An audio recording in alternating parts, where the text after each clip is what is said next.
ታይልኝ ታይልኝ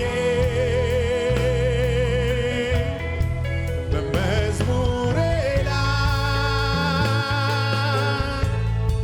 ግደልልኝ። የዚህ የ2025 የቤተ ክርስቲያናችን ቲም ክብርህን አሳየኝ አይደለ? እባክህን ክብርህን አሳየኝ። ክብሩን ማየት የሚፈልግ ትውልድ ማስነሳት ብለን ባለፈው ሳምንት ባለፈው ኢቭ ላይ ይህን ትምህርት ጀምረናል። ዛሬ ከሱ ነው የምቀጥለው። እግዚአብሔርን ክብር ማየት የሚፈልግ ልብ ከበዛልን፣ ጌታን ማየት ከቻልን፣ ከሱ ጋር መነካካት ከሱ ጋር ማሳለፍ ከቻልን እግዚአብሔር በህይወታችን የሚሰራው ነገር አለው። ለምንድነው ሄኖክን የወሰደው እግዚአብሔር? ሄኖክ የህይወቱ ደረጃ በጣም ከፍ ያለ ሌቭል ላይ ስለገባ ምድር ላይ የሚመጥን አልነበረም ህይወቱ። ከእግዚአብሔር ጋር ይሄድ ነበር ይላል። በጣም ደስ ይላል። ኢኖክ ዋክ ዊዝ ጋድ ማለት ከእግዚአብሔር ጋር ይሄድ ነበር፣ ወክ ያደርግ ነበር፣ ይወጣል፣ ከእግዚአብሔር ጋር ይገባል። በዛ ማህበረሰብ እግዚአብሔርን እየበደለ ባለ ማህበረሰብ ውስጥ አንድ ሰው ተለይቶ ማህበረሰቡ ጋር ባለ አይነት የህይወት መርህ ሳይሆን እግዚአብሔር ጋር ባለ የህይወት መርህ ሄኖክ ሰፈሩን የሚመስል ሰው አልነበረም። ሰፈር አይሸትም፣ መንደር አይሸትም፣ ሰው አይሸትም። እግዚአብሔር ጋር ስለሚውል የእግዚአብሔር ጠረን ነበረው፣ የእግዚአብሔር መዓዛ ነበረው፣ የእግዚአብሔር ሽታ ነበረው።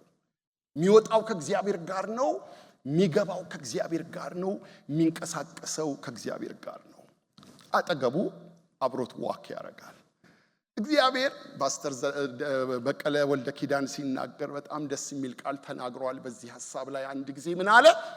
መመለስ ወደማይችልበት ቴሪቶሪ ገባ አለ ሄኖክ። ከእግዚአብሔር ጋር እየሄደ ማለት አለፈው በቃ ሲስተሙን ሁሉ አለፈና ተመልሶ መሄድ ወደማይችልበት ኢንቫይሮንመንት ውስጥ ሲገባ ወሰደው፣ ከጌታ ጋር ሄደ ይላል።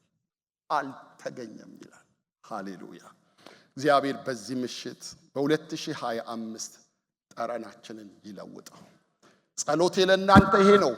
በዋዜማው ላይ እንደነገርኳችሁ በቃ ክብሩን እንዲያሳየን ዴስፐሬት እንድንሆን እፈልግሃለሁ እንድንለው። እግዚአብሔር ክብሩን ማሳየት የሚፈልግ አምላክ ነው። የሚፈልጉት ያገኙታል። እግዚአብሔር ሲፈለግ ይመጣል።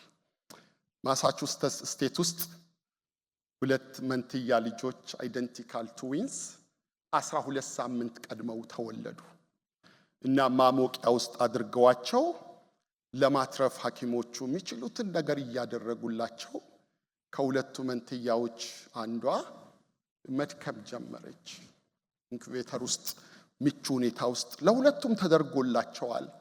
አንዷ እየደከመች እየዛለች፣ አይኗ እየደከመ አቅም እያጣች ወደ ሞት የሚሄድ አይነት ሁኔታ ውስጥ ገባች። የሚያደርጉላት ነገር ሁሉ ሊጠቅማት አልቻለም። ለአንዲት ነርስ እግዚአብሔር ጥበብ ሰጣት። የተለያየ ቦታ ነው ያስቀመጧቸው እነዚህን ሁለት መንትያ ሕፃናት። ያለ ዕድሜያቸው የተወለዱ ናቸው እና አንዷ የሞተች ስለነበረ ነርሷ ከነበረችበት ብቻዋን ከነበረችበት ኢንኩቤተር ውስጥ ማሞቂያ ውስጥ አወጣቻትና እህቷ ባለችበት አይደንቲካል ቱን አነካካቻቸውና እዛ ሙቀት ውስጥ አብረው እንዲሆኑ ስታደርግ ኢሚዲየትሊ ልጅቷ ተፈወሰች። የእህቷን ጠረን ስታገኝ ማለት ነው። የእህቷን ሽታ ስታሸት፣ ከእህቷ ጋር ስትነካካ። ህይወታችን ሕያው የሚሆነው ከጌታ ጋር ስንነካካ ብቻ ነው። የ2025 ረሃባችን መኖር፣ ከፍ ወዳለ ህይወት መግባት፣ እግዚአብሔርን ደስ ወደሚያሰኝ ኢንቫይሮንመንት ውስጥ መግባት የምንችለው ስንነካካ ነው፣ ስንተሻሽለው። ጌታ ሲነካን፣ እኛ ስንነካው ክብሩን ስናይ ነው የሙሴ ጸሎት እንደዚህ ይላል። ምዕራፍ 33 ከ18 እስከ 23 እርሱም እባክህ ክብርህን አሳየኝ አለ። ከፍ ብዬ ባነበው ደስ ይለኛል። ትንሽ ቁጥሮችን ወደ ላይ ከቁጥር 14 ልጀምር። እግዚአብሔርም እኔ ከአንተ ጋር እሄዳለሁ አሳርፍህም አለው።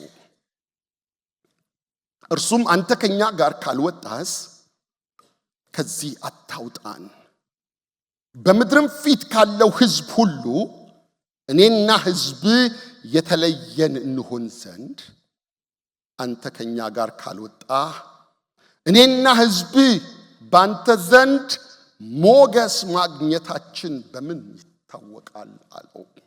እግዚአብሔር ሙሴን በፊቴ ሞገስ ስላገኘህ በስምህም ስላወቅኩ ይህን ያልከውን ነገር አደርጋለሁ አለው። እርሱም እባክህ ክብርህን አሳየኝ አለ። እግዚአብሔርም እኔ መልካምነቴን ሁሉ በፊትህ አሳልፋለሁ፣ የእግዚአብሔርንም ስም በፊትህ አውጃለሁ፣ ይቅርም የምለውን ይቅር እላለሁ፣ የምምረውንም እምራለሁ አለ። ደግሞም ሰው አይቶኝ አይድንምና ፊቴን ማየት አይቻልህም አለ። እግዚአብሔርም አለ እነሆ ስፍራ በእኔ ዘንድ አለ፣ በዓለቱም ላይ ትቆማለህ። ክብሬም ባለፈ ጊዜ በሰንጣቃው ዓለት አኖረሃለሁ። እስካልፍ ድረስ እጄን በላይህ ጋርዳለሁ፣ እጄንም ፈቀቅ አደርጋለሁ። ጀርባዬን ታያለህ፣ ፊቴ ግን አይታየም። እንጸልይ። ቅዱስ የሆንክ አምላካችን እግዚአብሔር ሆይ በዝማሬ ውስጥ በአምልኮ ውስጥ አንተ መልካም ነህ ብለን ዘመርን። ለሙሴም መልካምነቴን በፊትህ አሳልፋለሁ አልክ። አንተ መልካም ስለሆንክ ነው እዚህ የደረስነው። ካንተ መልካምነት የተነሳ ነው እንደገና በዚህ ምሽት ተሰብስበን ከፍ ያለውን ስምህን መጥራት የቻልነው። ልትመለክ የሚገባ ሊሰገድልህ የሚገባ የነገስታት ንጉስ የጌቶች ጌታ አንተ ብቻ ነህ። ዛሬም ጌታ ሆይ በዚህ ምሽት ክብርህን አሳየን ብለን እንጸልያለን። ያንተን ክብር ማየት እንፈልጋለን። 2025 ለኔና ለልጆች ለዚህ ጉባኤ ለዚች አጥቢያ ቤተክርስቲያን ክብርህን ማየት እንዲሆንልን፣ አንተን ማየት እንዲሆንልን፣ ካንተ ጋር መነካካት እንዲሆንልን እንጸልያለን። ቃሉን ባርክልን በጌታችን በመድኃኒታችን በኢየሱስ ክርስቶስ ስም አሜን። ባለፈው ኢቭ ላይ ያነሳዋቸውን ጥቂት ነገሮች ልከልስላችሁ። የሙሴ ጸሎት በጣም ጥልቅ ጸሎት ነው። መጽሐፍ ቅዱስ ውስጥ ከተጸለዩ ጸሎቶች መካከል በብሉይ ኪዳን ተወዳዳሪነት የማይገኝለት ታላቅ ጸሎት የተጸለየበት ቦታ ቢኖር አሁን ባነበብኩላችሁ ክፍል ነው።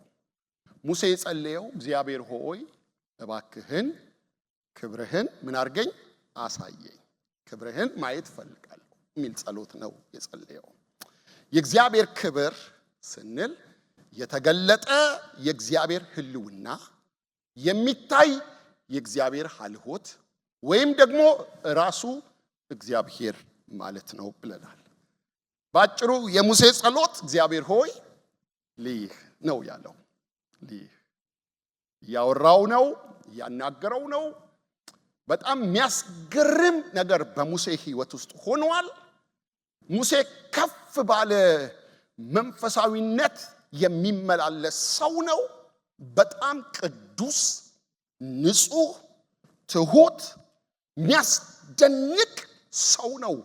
በምድር ላይ ከተነሱ ሰዎች መካከል እንደ ሰው የሚመስለው የሌለ በጣም በጣም በጣም መንፈሳዊ ሰው ነው። ጌታ ኢየሱስ ክርስቶስ በሰውና በእግዚአብሔር መካከል የገባ መካከለኛ እንደሆነ ሁሉ ሙሴ በብሉይ ኪዳን በእግዚአብሔርና በሕዝቡ መካከል የሚቆም መካከለኛ ሰው ነው። እግዚአብሔርና ሕዝቡን ማገናኘት የሚችል አማላጅ ነው፣ መካከለኛ ነው። ይሄ ሰው እግዚአብሔር በሕይወቱ በጣም የሚያስገርም የሚያስደንቁ ስራዎችን ሰርቶበታል። ፍላጎት ግን አሁንም አለው፣ ያላለቀ ነገር አለው። አሁንም የሚጸልየው ጸሎት አለው፣ መሻት አለው። ክብር በዕብራይስጥ ካቦድ፣ በግሪክ ደግሞ ዶክሳ ነው ብለናል። ካቦድ መክበድ፣ ዶክሳ ደግሞ ውበት ነው ብለናል። የእግዚአብሔር ክብር በአንድ ሰው ሕይወት ውስጥ ሲታይ ያ ሰው ይከብዳል። ካቦድ መክበድ ይከብዳል። ወይም ደግሞ ዶክሳ ውበት ይላበሳል፣ ውበት ያገኛል፣ ይዋባል ማለት ነው። ሰማይ የእግዚአብሔር ማደሪያ ነው። ሰማይ የእግዚአብሔር መኖሪያ ነው። ሰማይ ካቦድ ነው፣ ክብር የሞላበት ቦታ ነው። በሰማይ ሁልጊዜ ውበት አለ። ምክንያቱም ሰማይ ራሱ እግዚአብሔር ስለሚኖርበት፣ ሰማይ ላይ እግዚአብሔር ስላለ፣ ሰማይ ላይ ሁልጊዜ ብርሃን ነው። ሰማይ ሁልጊዜ ያማረ ነጸብራቅ የሞላበት ራዲየንት የሆነ የሚጨምር ውበት ያለው ቦታ ነው። መጽሐፍ ሲናገር ሰማያት በመንፈሱ ውበት አገኙ ስለሚል የእግዚአብሔር መንፈስ ይሄ ዶክሳ ውበት የሚሰጥ የሚያሳምር የሚያስውብ ለሰማይ እንኳን ሳይቀር ውበት ሰጠ የተባለለት የጌታ መንፈስ መኖሪያው በሰማይ ነው። ሰማይ ብሩህ ስፍራ ነው። ስለዚህ ስንጮህ በእነዚህ በሚመጡት ቀናቶች፣ ሳምንታት፣ ወራቶች በዚህ ዓመት በ2025 ክብርህን አሳየኝ ብለን ስንጠይቀው ሰማይን አምጣው፣ ሰማይን እኛ መካከል አድርገው። በሰማይ ወገኖቼ ሆይ ኃጢአት የለም። በሰማይ የጨለማ ቁራጭ የለም። በሰማይ ቆሻሻ ነገር የለም። ሰማይ ንጹህ ቦታ ነው፣ ውብ ቦታ ነው። ሰማይ ዙፋኔ፣ ምድር የእግሬ መረገጫ ያለ አምላክ የሚኖርበት ቦታ የተቀደሰ ቦታ ነው። ስለዚህ ክብር ይምጣ ስንል ቀድሰኝ፣ ንጹህ ልሁንልህ፣ ለውጠኝ፣ አንተን ልምሰል። እግዚአብሔር መገኘት የሚችልበት ቦታ ከእግዚአብሔር ጋር አካሄድ፣ ከእግዚአብሔር ጋር አወጣጥ አገባብ ባለበት ቦታ ነው።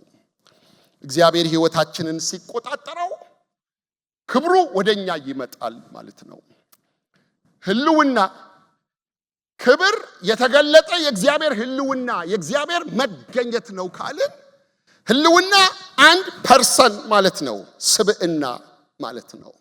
ስለዚህ አንድ ህልውና እንዲመጣ ስንጠይቅ ጌታ ሆይ ከኔ ጋር ሁን ስንል እኔ አልኑር አንተ በኔ ኑር፣ ሁለት ፐርሰን አንሁን ነው። እግዚአብሔር በኔ እንዲታይ የኔን ህልውና የሚመጣው ሰማያዊው ህልውና እንዲገዛው እንዲቆጣጠረው 100% በእግዚአብሔር ህልውት ውስጥ እንድገባ ማለት ባለፈው ስነግራችሁ እንደነበረው ሙሴ የጠየቀው ጥያቄ ሞት አለበት አለን አይደል?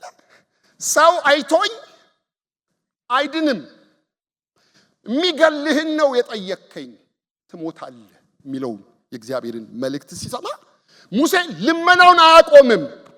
እኔ ልሙት አንተ በኔ ታይ፣ እኔ ልጥፋ አንተ ያንተ ህልውና ይቆጣጠረኝ፣ አንተ ታይብኝ እያለ ነው ብለናል። እግዚአብሔር መጥቶ ህይወታችንን ሲገዛ እኛ ሟምተን እሱ የሚታይበት ህይወት ውስጥ መግባት ማለት ነው።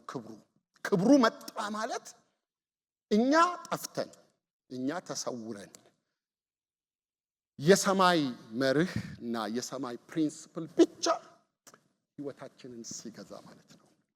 ሰው በእግዚአብሔር ክብር ቁጥጥሩ ሲሆን ክፉ ነገር ማድረግ አይችልም። ሲስተሙ አይፈቅድለትም። ሌላ ሌቭል ውስጥ ገብቷል። ሌላ ዳይሜንሽን ውስጥ ገብቷል። እግዚአብሔርን የሚያክል ታላቅ አምላክ በሕይወቱ ምን ብሏል? ነግሷል።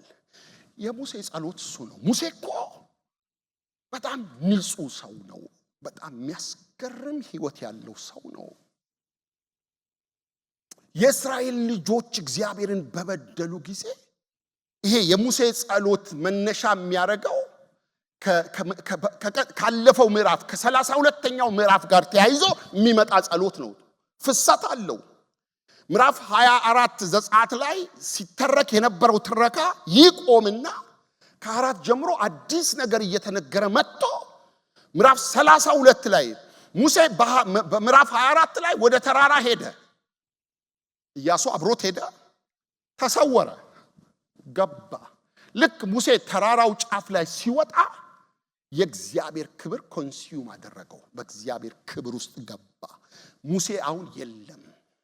የእግዚአብሔር ሕልውና ተቆጣጠረው። በእግዚአብሔር ክብር ሰው ሳይበላ ሳይጠጣ 40 ቀን 40 ሌሊት መኖር ይችላል? በሳይንሱ ይችላል? አይችልም። ሙሴ ግን 40 ቀን 40 ሌሊት ማለት ሳይበላና ሳይጠጣ ብቻ እንዳይመስላችሁ፣ ሳይተኛና ሳያርፍ ነንስታፕ ከአምላኩ ከእግዚአብሔር ጋር ይነጋገር ነበር። ከፍ ወዳለ ክብር ውስጥ ገብቷል። በጣም ላቅ ወዳለ የእግዚአብሔር ሕይወት ውስጥ ገብቷል። እየተለማመደ ያለው ነገር በጣም ግሎሪየስ የሆነ የእግዚአብሔር ደመና መጥቶ ሙሴን ከቦታል። ከአምላኩ ጋር ነው የቆየው 40 ቀን። ሙሴ 40 ቀን እዛ በሚቆይበት ጊዜ ሕዝቡ በእግዚአብሔር ላይ አምጾ ኃጢአት ማድረግ ጀመረ። ከግብፅ ያወጣን ሙሴ ምን እንደሆነ አናውቅምና በፊታችን የሚሄድ አማልክት ስራልን ብሎ ሕዝቡ በአሮን ላይ ሲጮህ አሮን ወርቃችሁን አምጡ ብሎ ወርቃቸውን ወስዶ ጥጃ አድርጎ ሰራው። አሮን ሲናገር በጣም ያስቀኛል። ሙሴ ሲመጣ በእሳት ላይ ጣልኩት ጥጃ ሆኖ ወጣ ብሎ የሆነ ታምራዊ ነገር ሊያደርገው ይሞክራል። ራሱ ቀርጾ ሰርቶ ራሱ አስተካክሎ ወስዶ አብኩቶላቸው አቃጥሎ ምን ብሎ ሰርቶ የጥጃ ጣዖት አድርጎ አበጅቶ እነዚህ ናቸው አማልክቶች ከግብፅ ያወጡ ብሎ ሕዝቡን ጣዖት እንዲያመልኩ አድርጎ ሙሴ መጥቶ ልቡ በተሰበረ ጊዜ ሙሴ የአዘኑን ጥልቀት የምታዩት እነዛን የከበሩ ሁለቱን ድንጋዮች ጥሎ ሲሰብራቸው ነው። ከእግዚአብሔር እጅ የተቀበላቸውን ጽላቶች። ይሄ ኃጢአት፣ ይሄ በደል እግዚአብሔርን እጅግ በጣም ያሳዘነው፣ እግዚአብሔርን ልቡን የሰበረ በደል ነው። እግዚአብሔር ሕዝቡን እቀጣለሁ አለ። ሕዝቡን እደመስሳለሁ፣ አጠፋለሁ አለ። ሙሴ ይሄን ሕዝብ ከምታጠፋ እኔን ምን አርገኝ? ከመጽሐፍህ ደምስሰኝ። ይሄ የመካከለኝነት መገለጫ ነው። ሙሴ መካከለኛ ነው አልኳችሁ። ሙሴ በእግዚአብሔርና በሕዝቡ መካከል የሚቆም አማላጅ ነው። ስለ ሕዝቡ ይማልዳል። እኔን ከመጽሐፍ ደምስስ፣ ሕዝቡን ግን ይቅር በል ብሎ ይጠይቃል። ይገርማቸዋል። የእግዚአብሔር ክብር በሲና ተገልጦ ሙሴ በዛ የእግዚአብሔር መገኘት ውስጥ የእግዚአብሔር ሕልውና ውስጥ ሆኖ ሕዝቡ ግን ታች ጣዖት ያመልካል። በጣም የሚያሳዝን ነገር ሆኗል። ለዚህ ነው ሙሴ ከወረደ በኋላ የእግዚአብሔር ቁጣ ተገልጦ ስንት ሺህ ሰው ሞተ ይላል? 3000 ሰዎች ሞቱ ይላል። የእግዚአብሔር ክብር ተገልጦ ኃጢአት ሲያደርጉ የእግዚአብሔር ቁጣ መጥቶ 3000 ሰዎች ሲሞቱ በአዲስ ኪዳን የእግዚአብሔር ክብር በባለ 50 ተገልጦ ሰዎች ንስሐ ሲገቡ ስንት ሺህ ሰዎች ይድናሉ? 3000 ሰዎች ይድናሉ። የእግዚአብሔር ክብር ሲመጣ ሰዎች ከኃጢአት እንዲላቀቁ ነው። ኃጢአትን እንዲጠሉ ነው። አመፃን እንዲጠሉ ነው። ክፋትን እንዲጠሉ ነው። ለእግዚአብሔር የተለየ ሕይወት እንዲኖሩ ነው። በኃጢአት ውስጥ እንዳይገኙ ነው። ስለዚህ የእግዚአብሔር ክብር ያስፈልገናል ወገኖቼ። ከሙሴ ጋር አብረን እንድንጸልይ እባክህን ክብርህን አሳየኝ። እስቲ እንበሉላችንም እባክህን ክብርህን አሳየኝ። እስቲ ከፍ አድርጋችሁ በሉ። መክበድ ከፈለጋችሁ ምን ማለት ነው? መክበድ ማለት ተጽዕኖ ማምጣት ማለት ነው።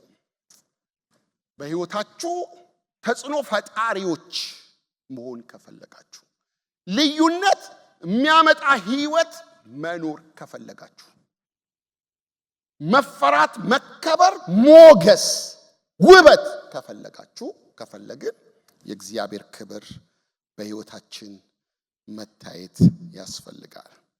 የእግዚአብሔር ክብር በሲና ተራራ ላይ እንደ ደመና፣ እንደ መብረቅ፣ እንደሚጤስ ጢስ ሆኖ ተገልጧል። በመገናኛው ድንኳን እንደ ደመና ሙሴ ከሰፈር ውጪ የመገናኛውን ድንኳን ሰራ ይልና እግዚአብሔርን የሚፈልግ ሁሉ ወደዛ ይሄድ ነበር ይላል። ወደዛ ሲሄዱ የእግዚአብሔር ክብር ይመጣ ነበር። ያንን ቦታ ይቆጣጠር ነበር። እግዚአብሔር ሙሴን ያናግረው ነበር። ሰለሞን ቤተ መቅደሱን ሰርቶ ጨርሶ ሲጸልይ ቤተ መቅደሱን የእግዚአብሔር የክብር ደመና ሞላው ይላል። የእግዚአብሔር ክብር በብሉይ ኪዳን ዘመን በአብዛኛው ሲገለጥ በደመና አምሳል ነው የተገለጠው። አሁን እንዳልኳችሁ በበዓለ ሃምሳ እንደሚነጥቅ አውሎ ነፋስ ሆኖ የእግዚአብሔር ክብር ተገለጠ። ሰዎችን ወደ ክርስቶስ የሚያመጣ የእግዚአብሔር ክብር ተገለጠ።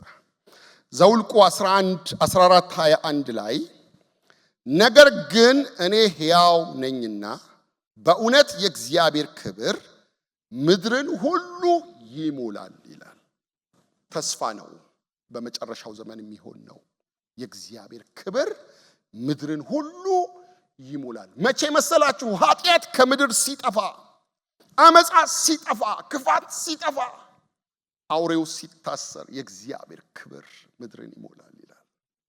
እኛ አሁን እሱን ግሊምሱን እንዲሰጠን፣ ከዛ ውስጥ ትንሽ እንዲያካፍለን፣ ክብሩን እንዲያመጣልን፣ ወደ ህይወታችን፣ ወደ ቤታችን፣ ወደ ጓዳችን እንዲያመጣልን፣ ክብሩ ህይወታችንን እንዲሸፍን የእግዚአብሔር ክብር በእኛ ህይወት ውስጥ ሲመጣ ወገኖቼ ሆይ የህይወት ለውጥ ይሆንልናል። ዕንባቆም 2:14 ላይ ውሃ ባህርን እንደሚከድን ምድር የእግዚአብሔርን ክብር በማወቅ ትሞላለች ይላል። ውሃ ባህርን እንደሚከድን የእግዚአብሔር ክብር ምድርን ይከድናል። ምድር የእግዚአብሔርን ክብር በማወቅ ትሞላለች። እግዚአብሔር አምላክ የተባረከ ይሁን። ስለዚህ ላበረታታችሁ የምፈልገው በዚህ ዓመት ወገኖቼ ሆይ እግዚአብሔር ክብሩን በህይወታችን እንዲገልጥ እንድንፈልግ ነው። ከልባችን ክብርህን በህይወቴ ግለጥ። እኔ አልኑር፣ አንተ በኔ ህይወት ኑር። እኔ አልታይ፣ አንተ በኔ ህይወት ታይ። አንተ ከፍ በል፣ አንተ ንገስ። በሙሴ ህይወት ውስጥ ያ ታላቅ ክብር ተገልጦ ሙሴ ይሄን ሁሉ ታላላቅ ነገር አይቶ እግዚአብሔር በእጁ አስገራሚ ስራ ሰርቶ ሙሴ በጣም እድለኛ ነው። በጣም እድለኛ ነው። እግዚአብሔር በሚያስገርም ጎዳና በሚያስገርም መንገድ መርቶታል። ቀን በደመና አምድ፣ ሌሊት በእሳት አምድ ከፊቱ እየወጣ እግዚአብሔር ምሪት በሕይወቱ ተገልጦ ህዝቡ እግዚአብሔርን በበደለ ጊዜ እግዚአብሔር ከናንተ ጋር አልወጣም ብሎ እግዚአብሔር ልቡ ማዘኑን ሲናገር ከእግዚአብሔር ጋር ያወራ ጀመር። በቃ ከኛ ጋር ካልወጣ አታውጣን ይለዋል። እያወራ ነው እግዚአብሔር አብረህን ሁን፣ ከኛ ጋር ውጣ፣ አንተ ከኛ ጋር ካልሄድክ አንሄድም። እግዚአብሔርን የሙጥኝ ሲል ሲለምን እሺ መልአኬን እልካለሁ። ኖ መልአክ አልፈልግም፣ ምፈልገው አንተን ነው። አንተ ከኛ ጋር ምን በል ውጣ፣ አብረህን ሁን። ወገኖቼ የሙሴ እግዚአብሔርን ልብ የማግኘት አቅም፣ የእግዚአብሔርን ልብ የመያዝ አቅም፣ እግዚአብሔርን የመለመን አቅም፣ እግዚአብሔር ያልከውን አደርግልሃለሁ ካንተ ጋር ወጣለሁ። ይሄን እድል ሲያገኝ ልመና እየጨመረ ነው። በስም አወኩ ብለኸኛል።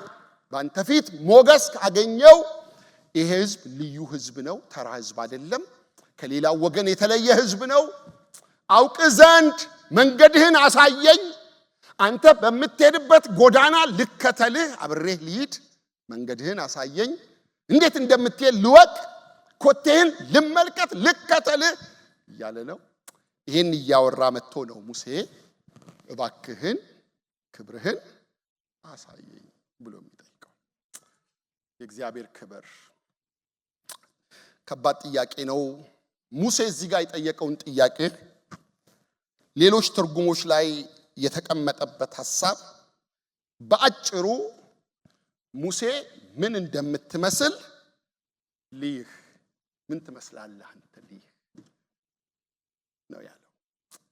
ዮሐንስ ወንጌል 1:14 ላይ ማንም እግዚአብሔርን አላየውም ይልና በእቅፉ ያለው አንድ ልጁ እርሱ ምን አረገው? ተረከው። ማንም እግዚአብሔርን አላየውም። እግዚአብሔርን ማተረከው? ኢየሱስ ተረከው ብሎ ነው የሚነግረን ዮሐንስ። ስለዚህ የሙሴ ጸሎት አንተን ምን ልበልህ? ልይህ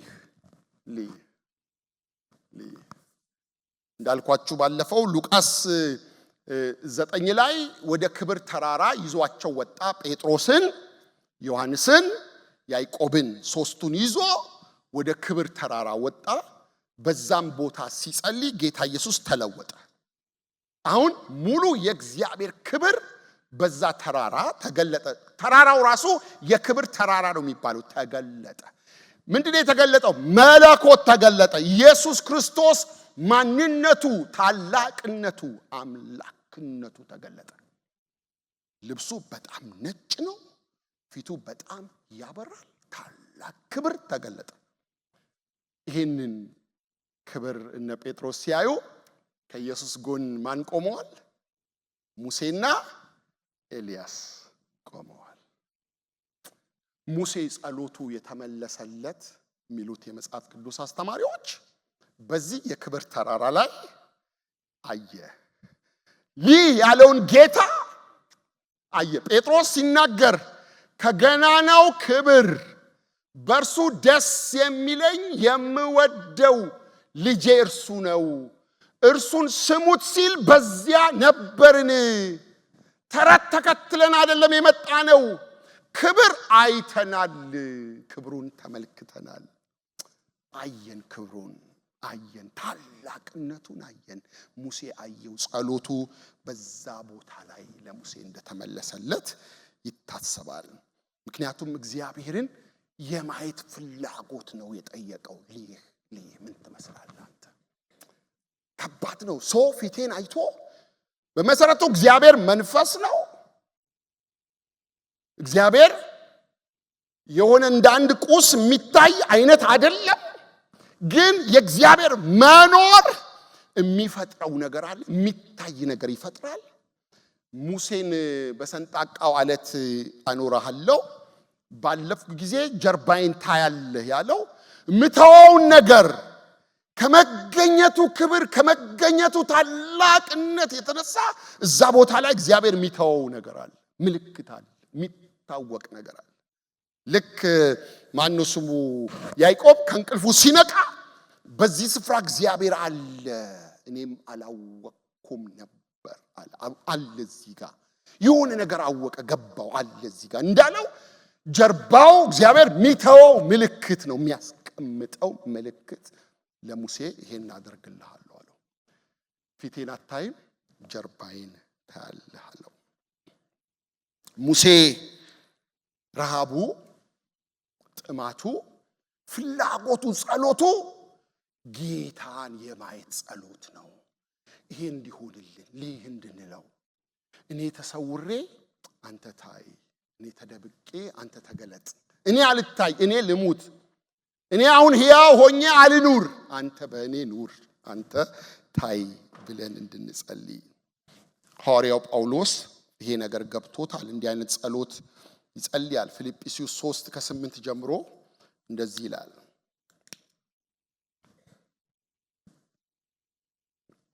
ፊልጵስዩስ ከ8 እስከ 14 አዎን በእውነት ከሁሉ ይልቅ ስለሚበልጥ ስለ ክርስቶስ ኢየሱስ ስለ ጌታዬ ዕውቀት ነገር ሁሉ ጉዳት እንዲሆን እቆጥራለሁ። ስለ እርሱ ሁሉን ተጎዳው ክርስቶስን አገኝ ዘንድ በክርስቶስ በማመን ያለው ጽድቅ ማለት በእምነት ከእግዚአብሔር ዘንድ ያለው ጽድቅ እንጂ ከሕግ ለኔ ያለው ጽድቅ ሳይሆንልኝ በእርሱ እገኝ ዘንድ ሁሉን እንደ ጉድፍ እቆጥራለሁ ይልና እርሱንና የትንሣኤውን ኃይል እንዳውቅ በመከራውም እንድካፈል ወደ ሙታን ትንሣኤ ልደርስ ዋው ቢሆንልኝ በሞቱ እንድመስለው እመኛለሁ። ዋው አሁን እንዳገኘው ወይም አሁን ፍጹም እንደሆንኩ አይደለም፣ ነገር ግን ስለ እርሱ በክርስቶስ ኢየሱስ የተያዝኩበትን ያን ደግሞ ይዛለሁ ብዬ እፈጥናለሁ። ወንድሞች ሆይ እኔ ገና እንዳልያዝኩት እቆጥራለሁ፣ ነገር ግን አንድ ነገር አደርጋለሁ፣ በኋላዬ ያለውን እየረሳሁ በፊቴ ያለውን ለመያዝ እዘረጋለሁ። በክርስቶስ ኢየሱስ ከፍ ከፍ ያለውን የእግዚአብሔርን መጥራት ዋጋ እንዳገኝ ምልክትን እፈጥናለሁ ይላል። ዋው ይሄ ሰውዬ ምንድን ነው የፈለገው? በጣም እኮ ከፍ ባለ መንፈሳዊ ዓለም ውስጥ ገብቶ የሚኖር ሰው ነው። ቆሮንቶስ ላይ ሲናገር ወደ ሰማይ ተወሰድኩ ብሎ ያለ ሰው ነው። የሆነበት በሕይወቱ የተገለጠው የእግዚአብሔር ክብር ጸጋ በጣም ጠሊቅ ነው። እግዚአብሔርን አይቷል ማለት የምትችሉት አይነት ሰው ነው ጳውሎስ። ግን አሁን እንዲያስኩት አልቆጥርም ማለት አረካውም አሁንም አልጠገብኩም። እፈልገዋለሁ፣ ላውቀው እፈልጋለሁ። የትንሣኤውን ኃይል ቢሆንልኝ ጸሎቴ ቢሰማ እኮ እንደሱ ብሞት እንደሱ ሞቱን የሚመስል ሞት ሞቼ ባልፍ ደስ ይለኛል ይላል። ይሄን ያርግልን። እግዚአብሔርን የበለጠ የምንፈልግ የምንራብ የምንጠማ ሰዎች ያርገን። በቃ ነፍሳችን ከጌታ ነገር ጋር ስክት እንድትል እንድትጋባ እንድትያዝ በቃ እሱ በእኛ ህይወት ውስጥ ሙሉ ለሙሉ ከብሮ እንዲታይ በቃ እኛ እንዳንታይ ኃይልኝ ብለን እንደዘመርነው እሱ እንዲታይ እሱ እንዲከብር ክብሩን ማየት ማለት እኛ ጠፍተን እሱ ደምቆ እንዲወጣ እኛ ተሰውረን ሰው እኛን ሲያይ በእኛ ላይ ክርስቶስን እንዲያይ ጌታን እንዲያይ እኛ በክርስቶስ ህይወት ምንኖር እንደሆነ እንዲታወቅ ያኮ ትልቅ መንፈሳዊነት ነው። አመፃን እምቢ፣ ክፋትን እምቢ፣ ተንኮልን እምቢ፣ ኃጢአትን እምቢ፣ እግዚአብሔርን ደስ ማሰኘውን ነገር ሁሉ እምቢ የሚያስብል የጌታ ክብር ነው። ሙሴ ምን ቢገባው ነው ዕብራውያን 12 ላይ በጣም የሚገርም ቃል አለ። ዕብራውያን 11 ላይ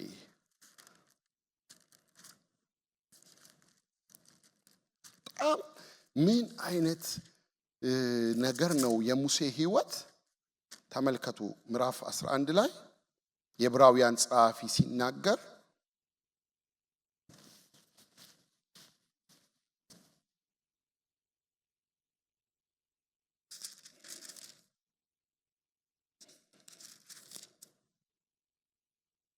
ከቁጥር 23 ጀምሮ እንደዚህ ይላል። ሙሴ ከተወለደ በኋላ ወላጆቹ ያማረ ሕፃን መሆኑን አይተው በእምነት 3 ወር ሸሸጉት ይልና የንጉሱንም አዋጅ አልፈሩም ካለ በኋላ ልብ በሉ እዚህ ጋር ሙሴ ካደገ በኋላ የፈርዖን የልጅ ልጅ እንዳይባል በእምነት እምቢ አለ። አያችሁ፣ የእግዚአብሔርን ክብር ሰዎች መጠማት ሲጀምሩ የጌታን ነገር መፈለግ ሲጀምሩ የእግዚአብሔርን ክብር ማየት ሲፈልጉ ምቾትን እምቢ ማለት ይጀምራሉ። አመፃን እምቢ ማለት ይጀምራሉ። ጥቅምን እምቢ ማለት ይጀምራሉ። ሙሴ ምን አረገ? የፈርዖን የልጅ ልጅ መባል ክብር ነው፣ አልጋ ወራሽነት ነው። እምቢ አለ ይላል። እንደገናም ደግሞ ሲቀጥል ከግብፅ ብዙ ገንዘብ ይልቅ ዋው ስለ ክርስቶስ መነቀፍ እጅግ የሚበልጥ ባለጠግነት እንዲሆን አስቧልና በግብፅ ካለው ሀብት ገንዘብ ወርቅ ይልቅ የክርስቶስን አስበልጧል። ለጊዜው በኃጢአት ከሚገኝ ደስታ ይልቅ ከእግዚአብሔር ሕዝብ ጋር መከራን መቀበል መረጠ። ለምን ካላችሁ ብድራቱን ትኩር ብሎ ተመልክቷል ማለት ሰማይን አይቷል ማለት ነው። ባጭሩ በ40 ዓመቱ በወጣትነቱ ገና እኮ ይህንን መንፈሳዊ ዓለም ሳይለማመድ ልክ ዳዊት ሳይቀባ እንደዘመራቸው መዝሙሮች ማለት ነው። በጣም ትላልቅ መዝሙሮቹ ከቅባት በፊት የተዘመሩ ናቸው። እፈልግሃለሁ ዋላ ወደ ውሃ ምንጭ የሚላቸው መዝሙሮቹ ገና ሳይቀባ በገና እየደረደረ እረኝነት ቦታ የዘመራቸው ናቸው። ሙሴ ገና በቁጥቋጦ መካከል ጌታ ተገልጦ ክብር ሳያሳየው ጫማን አውልቅ ሳይለው ወስኗል። ሰማይ ይበልጣል አለ። ሰማይ ትልቅ ነገር አለ አለ። ሰማይ የተሻለ ነው አለ።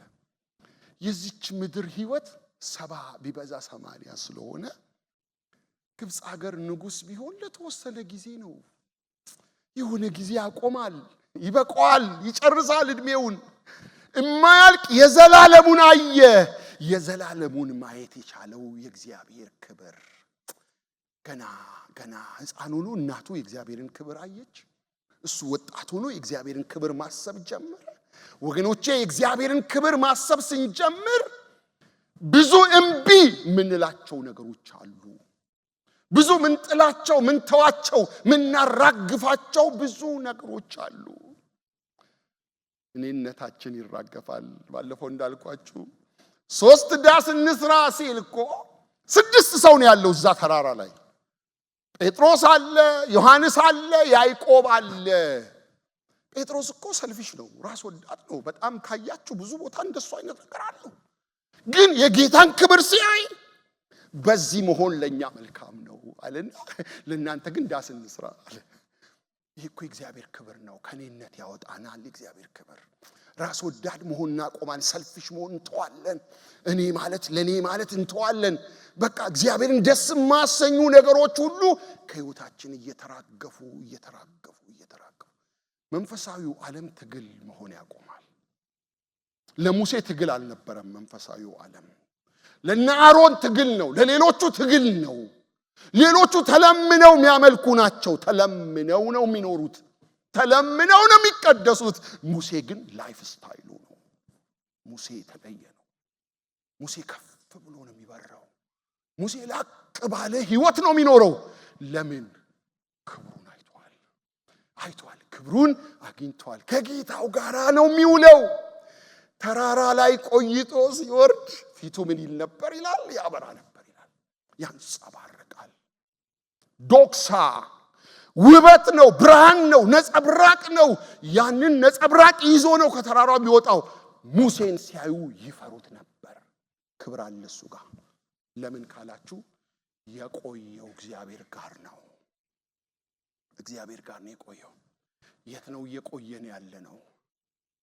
እና አሮን ሰው ሲሸቱ፣ መንደር ሲሸቱ፣ ጥጃ ሲሰሩ፣ ሙሴ እግዚአብሔር ይሸት ነበር። ውበት ነበረው። ሙሴ ክብር ነበረው። ሙሴ ጠረኑ ተቀይሯል። እግዚአብሔርን ይዞ ነው የወረደው ወደ ምድር የመጣው። ከተራራው ሲወርድ ያን እግዚአብሔርን ሸካይና ያን ታላቅ አምላክ ይዞ ነው የመጣው። ወገኖቼ ውሏችን የት ነው? ሰፈራችን የት ነው? እየቆየን ያለው? የቆየንበትን ነው ምን መስለው፣ የዋልንበትን ነው ምን መስለው፣ ጊዜያችንን ያጠፋንበት ስፍራ ነው እኛን ህይወት እየቀረጸ የሚሄደው፣ እያበጃጀን የሚሄደው። በዚህ ዓመት እኔ ለእናንተ ያለኝ ምኞት፣ ለእኔና ለእናንተ ያለኝ ጸሎት ቆይታችን ጌታ ጋራ ይሁንልን። ክብሩን ለማየት ፊቱን ለማየት ህልውናውን መገኘቱን ለማየት በቃ ፈልጋለሁ። እንደሱ አይነት ህይወት ውስጥ እንድንገባ ያኔ እንለወጣለን። የእውነት እንለወጣለን። የሙሴን ህይወት ካያችሁ በጣም የሚያስገርም ሰው ነው። ከራሱ ይልቅ ሌሎችን የሚያስቀድም ነው። ከሱ ይልቅ የሌሎች ደህንነት የሚገደው ሰው ነው። እነ ማርያም እንኳን በሙሴ ላይ በተነሱ ጊዜ በለምጽ ስትመታ ሙሴ የነበረው ልብ እግዚአብሔር ምህረት እንዲያደርግላት እህቱን ይቅር እንዲላት እንዲታገሳት እንደገና ሪስቶር እንዲያረጋት ያስባል። እንደሱ አይነት ህይወት ውስጥ ነው ያለው። ላይፉ የተነካ ነው፣ ህይወቱ የተነካ ነው፣ አካይዱ የተነካ ነው፣ አረማመዱ የተነካ ነው። ለምን? ከእግዚአብሔር ጋር የሚያሳልፍ ሰው ስለነበረ። ወገኖቼ እግዚአብሔር በህይወታችን ይታይልን። እኛ እንሙት፣ እሱ ሕያው ይሁን በእኛ። ሰው አይቶኝ አይድንም ያለው ጌታ እንየውና እኛ አንዳን። በቃ አንዳን። ለዚህ እኮ ነው የእግዚአብሔርን ክብር ሲያዩ የብሉይ ኪዳን ሰዎች እግዚአብሔርን አየው መሞቴ ነው።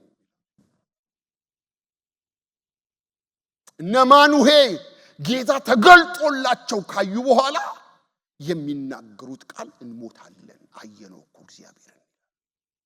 ሚስቱ አይ ሊገለን አይመስለኝም የታየን ትለዋለች።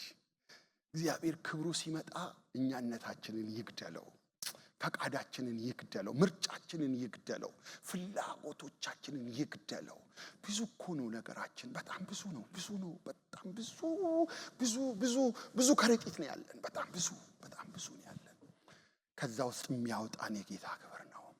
ጠረናችንን የሚለውጥ የጌታ ክብር ነው። ቤታችንን የሚያስውብ፣ ትዳራችንን የሚያስውብ፣ ኑሯችንን የሚያስውብ የጌታ ክብር ነው።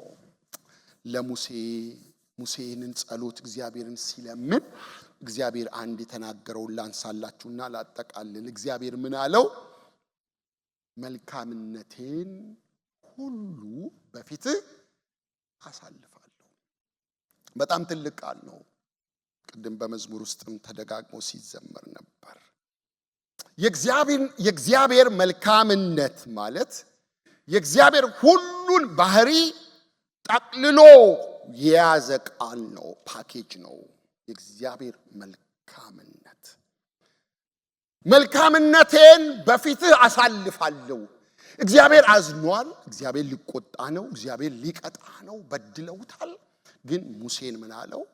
መልካምነቴን። እዛ ውስጥ የእግዚአብሔር ፍቅር አለ። በእግዚአብሔር መልካምነት ውስጥ የእግዚአብሔር ምህረት አለ። የእግዚአብሔር ይቅርታ አለ። የእግዚአብሔር ማዳን አለ። የእግዚአብሔር ቸርነትና ርህራሄ አለ። መልካምነቴን ሁሉ በፊትህ አሳልፋለሁ።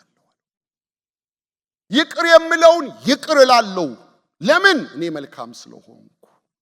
ሃሌሉያ ወገኖቼ፣ የኖርነው ወተን መግባት የቻልነው 2024ን አልፈን 2025ን መኖር የጀመርነው ጥሩ ሰዎች ስለሆንን አይደለም።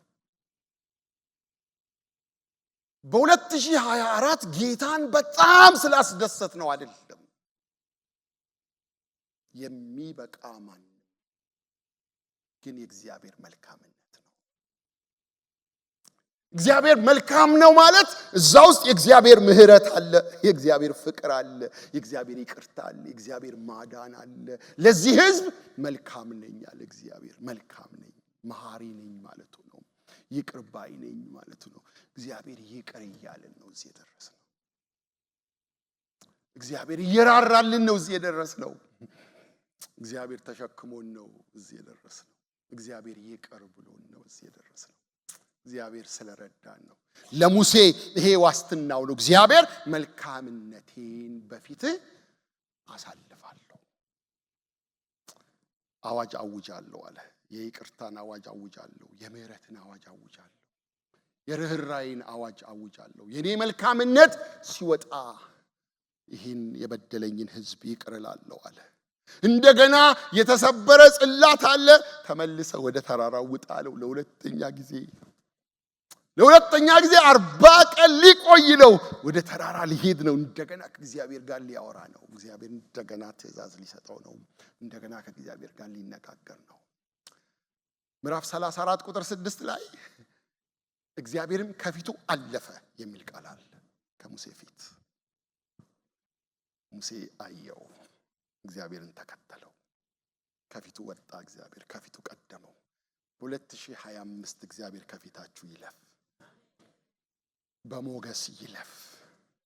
እግዚአብሔር ያክብዳችሁ፣ ስራ ቦታ ላይ ያክብዳችሁ፣ ውበት ይስጣችሁ። በቃ ልክ ያማረ ሕፃን መሆኑን ስታይ የሚለው ቃል መንፈሳዊ ውበቱን አየች። ሙሴ ኦርዲነሪ እንዳልሆነ ገባት። ቅርጫት ውስጥ አድርጋ ውሃ ላይ ያደረገችው። እግዚአብሔር ጥበቃ ነበር ዙሪያው ላይ። በእምነት ያንን አደረገች። ሙሴም በእምነት ግብፅን እምቢ አለ፣ ብድራቱን አየ። ወገኖቼ እግዚአብሔርን ክብር ማየት ትፈልጋላችሁ? እግዚአብሔር ክብሩ አቬለብል ነው ለኛ። እግዚአብሔር ክብሩን ሊያሳየን ይፈልጋል። ታላቅነቱን ሊያሳየን ይፈልጋል። ማንነቱን ሊገልጥልን ይፈልጋል። ረክተን ከሆነ ከረካንበት እንቁም፣ እንውጣ። እፈልጋለሁ በለው።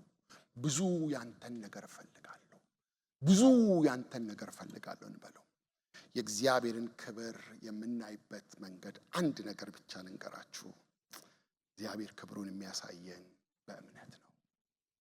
ለማርታ ሲናገራት ዮሐንስ ወንጌል 11:45 ላይ ብታምኚስ የእግዚአብሔርን ክብር እንድታይ አልነገርኩሽምን ይላታል። ካመናችሁ የእግዚአብሔርን ክብር ታያላችሁ። በ2024-25 እግዚአብሔርን ካመናችሁ ያሳየኛል፣ እፈልገዋለሁ። የሞተ ነገር ቢኖር፣ ተስፋ የቆረጣችሁበት ጉዳይ ቢኖር፣ ያለቀ የምትሉት ነገር ቢኖር፣ ይህ ነገር አብቅቶለታል፣ ምንም አይነት የትንሣኤ ድል ፈንታ የለውም ብትሉ እመኑ፣ ክብሩን ታያላችሁ። ሴትዮዋ ጎበዝ ናት፣ ቃል ታውቃለች። እነ ማርያም ጥቅስ ያውቃሉ፣ ቴዎሎጂ ያውቃሉ። ትንሣኤና ሕይወት አንተ ነህ፣ ወንድሜ በትንሣኤ ቀን እንደሚነሳ አውቃለሁ ምናምን እያሉ ሲጠቅሱላት ኖ ኖ ኖ ኖ ኖ እሱ አይደለም፣ አሁን ይነሳል፣ አሁን ይነሳል። ምን አርጊ ብቻ እመኚ። ብታምኚ የእግዚአብሔርን ክብር ካመናችሁ ክብሩን ታያላችሁ። እመኑ፣ እመኑ። በዚህ ሰዓት እግዚአብሔርን እመኑ። ክብሩን እንደሚያሳያችሁ እመኑ። የእግዚአብሔር ክብር ተአምራት አለበት በውስጡ፣ ትልቅ ተአምራት። ጌታ ኢየሱስ ክርስቶስ በቃና ዘገሊላ ክብሩን ገለጠ ይልና ደቀ መዛሙርቱም በእርሱ ምን አረጉ? አመኑ። ሃሌሉያ። ክብሩን የገለጠው ውሃን ወደ ወይን ጠጅ ለውጦ ነው። ተአምር አርጎ ነው። በሕይወታችሁ እግዚአብሔር ተአምር ያርግላችሁ፣ ክብሩን ያሳያችሁ። ክብሩን